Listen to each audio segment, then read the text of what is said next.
This week we come from the Parashah Yitro, or Jethro. Yitro is Exodus 18:1 through 20:23. It's when Moshe's father-in-law came. It's also the giving of the 10 Commandments, or as it were, the first 10 Commandments of the 613. And let's begin by reading. And Jethro, the priest of Midian, the father-in-law of Moses, heard everything God had done for Moses and for his people Israel, and how the Lord brought them out of Egypt. The word of Moses had spread far and wide. There are many in other lands who knew of the work he had done, and since Moses spent time in Midian, his father-in-law knew of what God had done. His father-in-law was also bringing his wife to him and his 2 kids. After Moses had sent away his wife Zipporah, his father-in-law Jethro received her and the 2 sons. One son named Gershon, for Moses said, I have become an alien in a foreign land, and the other was named Eleazar, for he said, my father, God, was my help. He saved me from the sword of Pharaoh. Now it says in Exodus 18:2, in the Hebrew, now Yitro, in-law of Moshe, took Zipporah, woman of Moshe, after sending her off. The word used for sending her off is shiluheah. Shiluheah in the Hebrew is also the word for divorce. So it's not so that he just left his family in Midian and went to free the children of Israel. It's that he divorced her.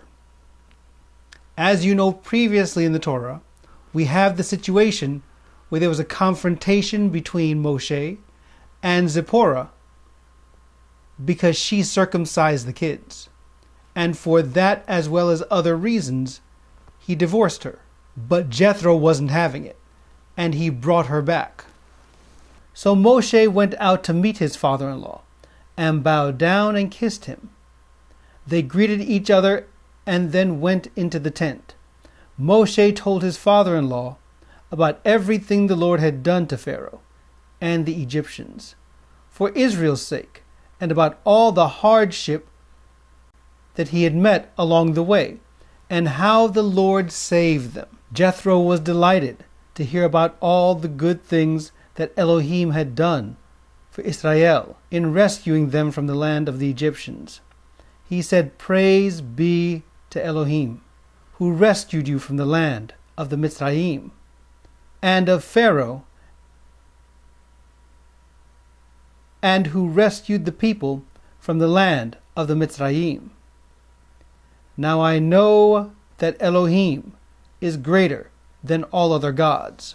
What Yitro was saying is, I know the God of Israel is great. I know the God that brought you out is a greater God than any other God. But understand, in Midian, they worshipped other gods. Jethro was not a worshiper of the one true God.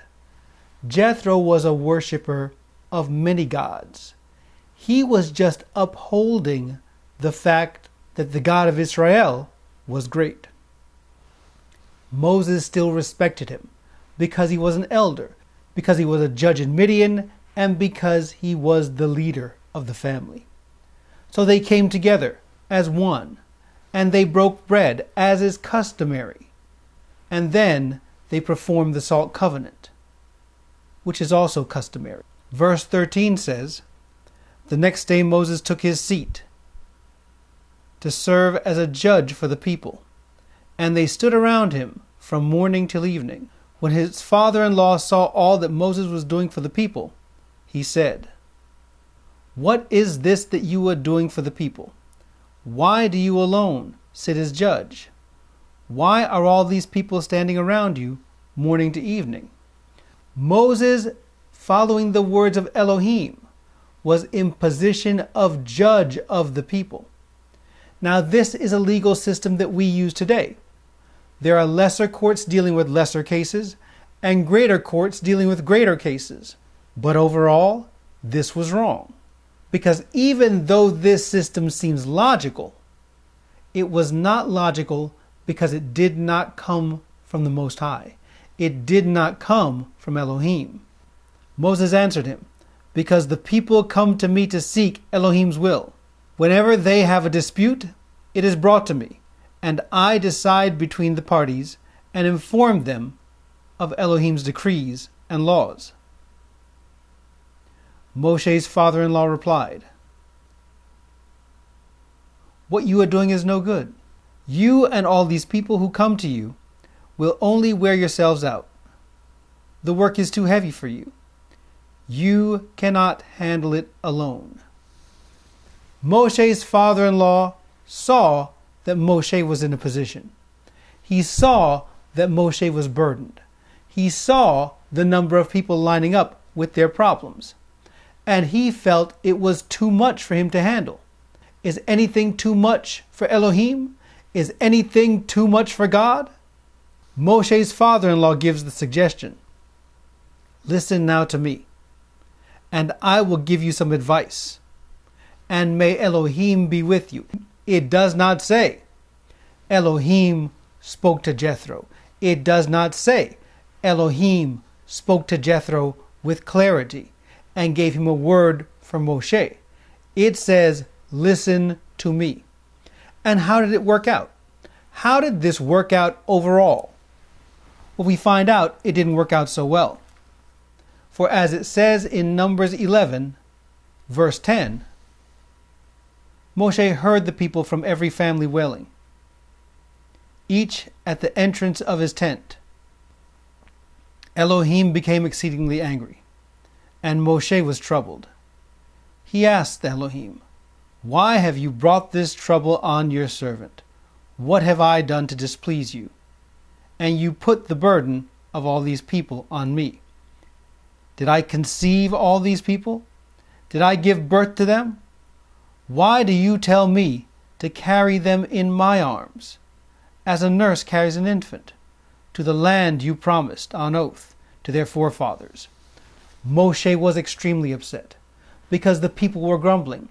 The people wanted water, the people wanted food, and they were crying out to Moses, because Moses accepted the words of Jethro. You see, the words of Jethro was to set up a system of in-betweens. Yes, it is a logical system, but it's a system of lesser courts leading to greater courts. And only the Most High Court was to deal with the most important cases. But Elohim brought them out of Egypt so that they would focus on Him. They were to serve Him and Him alone. They were to look to Elohim for guidance and pray to Elohim. That is why He sent the plagues to Mitzrayim, or Egypt, and the plagues did not touch Goshen. There were those that were affected by them, but the children of Israel were never impacted. That was why He led them out and parted the waters. The children of Israel came through on eagle's wings, but the Egyptians could not go through. It also happened with the golden calf. While Moshe was receiving the commandments for a long time on the mountain, and he was speaking to Elohim, the people were upset. The people were upset with his journey, the people were upset with the length of stay, and the men chose to take off their jewelry and create a golden calf. It is for us to stay focused at all times. It is for us to stay focused on the word of Elohim and Elohim's word alone. For morality, for judgment, for all that comes to pass, we are to act as if Elohim would act, or more so, act as if His Son Yeshua would act, and put that into practice in our lives.